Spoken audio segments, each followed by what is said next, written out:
ជំរាបសួរប្រិយមិត្តទាំងអស់គ្នានេះគឺជាអត្ថបទរបស់សារព័ត៌មានបាងកកប៉ុស្តិ៍របស់ថៃដែលចេញផ្សាយនៅថ្ងៃប្រហ័សទី23ខែមេសា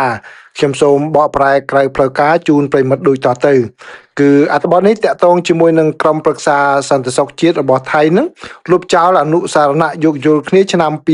2001ដែលនិយាយអំពីព្រំដែនទឹកជាមួយនឹងប្រទេសកម្ពុជាសារព័ត៌មានបាងកកប៉ុស្តិ៍បានរាយការណ៍ថាក្រុមប្រឹក្សាសន្តិសុខជាតិនៅថៃនៅថ្ងៃ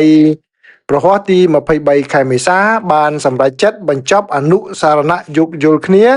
លេខ44តាមភាសាថៃហើយហៅថាអនុសារណៈឆ្នាំ2001តាមឆ្នាំនៅកម្ពុជាដែលប្រចាំសកលនោះស្ដីពីការទៀមទាដែនសមុទ្រត្រួតស៊ីគ្នាជាមួយនឹងកម្ពុជាដោយនិយាយថាអនុសារណៈនេះមិនសម្រេចបានលទ្ធផលអ្វីទេហើយផ្ទុយទៅវិញបានជំរុញឲ្យមានការមិនទុកចិត្តគ្នារវាងប្រទេសជិតខាងទាំងពីរនេះ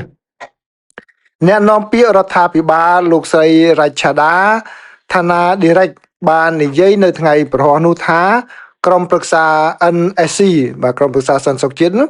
បានពិភាក្សានៅក្នុងកិច្ចប្រជុំលើកទី2របស់ខ្លួននៅឆ្នាំ2026នេះ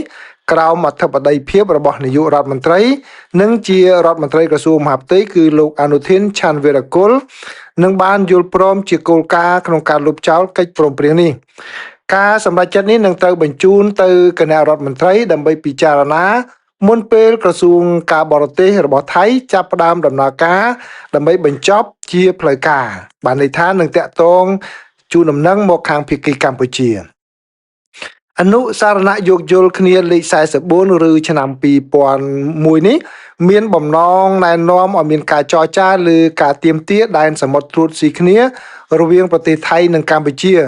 ដោយមានគោលបំណងអនុញ្ញាតឲ្យមានការអភិវឌ្ឍរួមគ្នានៃតំបន់ឆ្នេរសមុទ្រដែលមានសក្តានុពលសម្បូរធនធាន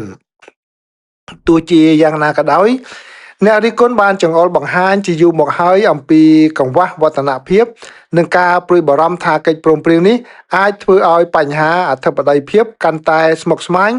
ដែលរួមចំណែកដល់ភាពតានតឹងជាប្រចាំនៅក្នុងទំនាក់ទំនងទ្វេភាគីបាទនេះគឺជាការរាយការណ៍របស់ខាងបាងកកប៉ុស្តិ៍គាត់សរសេរអញ្ចឹងណាបាទលោកស្រីរ៉ាឆាដាបាននិយាយបន្ថែមថាការសម្រេចចិត្តនេះផ្អែកលើហេតុផល3យ៉ាងតែថៃប្រើណាហេតុផលទី1គឺអនុសារណៈស្ដីពីការយោគយល់គ្នាឆ្នាំ2001នេះត្រូវបានបំរុងទុកជាក្របខ័ណ្ឌសម្រាប់ការចរចាការគ្រប់គ្រងរួមគ្នានៃធនធានបាតសមុទ្រនៅក្រៅប្រទេសរវាងប្រទេសថៃនិងកម្ពុជា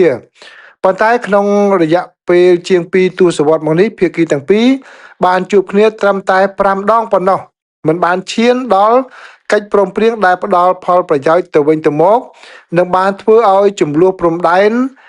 សមុទ្រកាន់តែធ្ងន់ធ្ងរឡើងជាជាងការអនុញ្ញាតឲ្យមានការអភិវឌ្ឍរួមគ្នានេះបើយោងតាមហេតុផលថៃលើកឡើង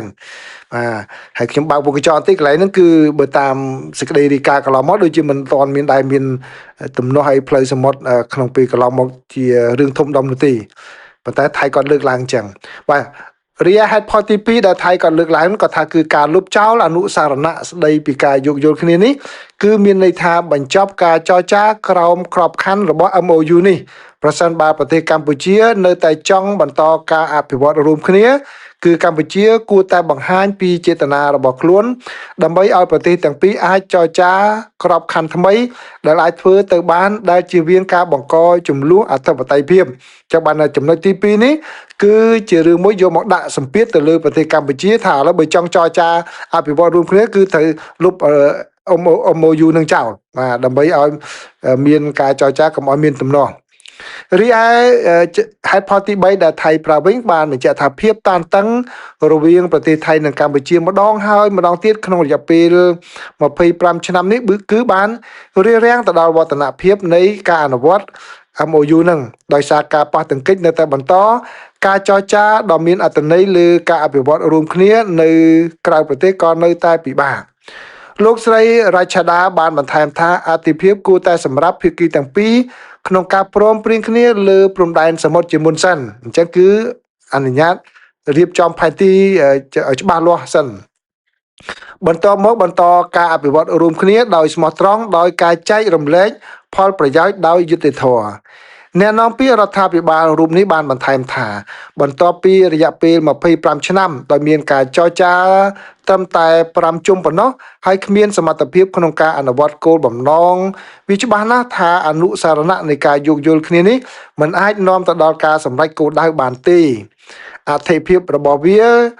មិនបាននាំមកនូវផលប្រយោជន៍ទេហើយផ្ទុយទៅវិញបានបង្កើតការសង្ស័យនិងចំនួនរវាងប្រទេសទាំងពីរដូច្នេះវាគួរតែត្រូវបានលុបចោលហើយក្របខ័ណ្ឌចរចាថ្មីមួយត្រូវបានដាក់ឲ្យដំណើរការដើម្បីកាត់បន្ថយភាពតានតឹង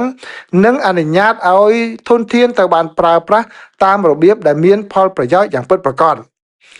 សារព័ត៌មានបាងកកប៉ុស្តិ៍បានបន្ថែមថា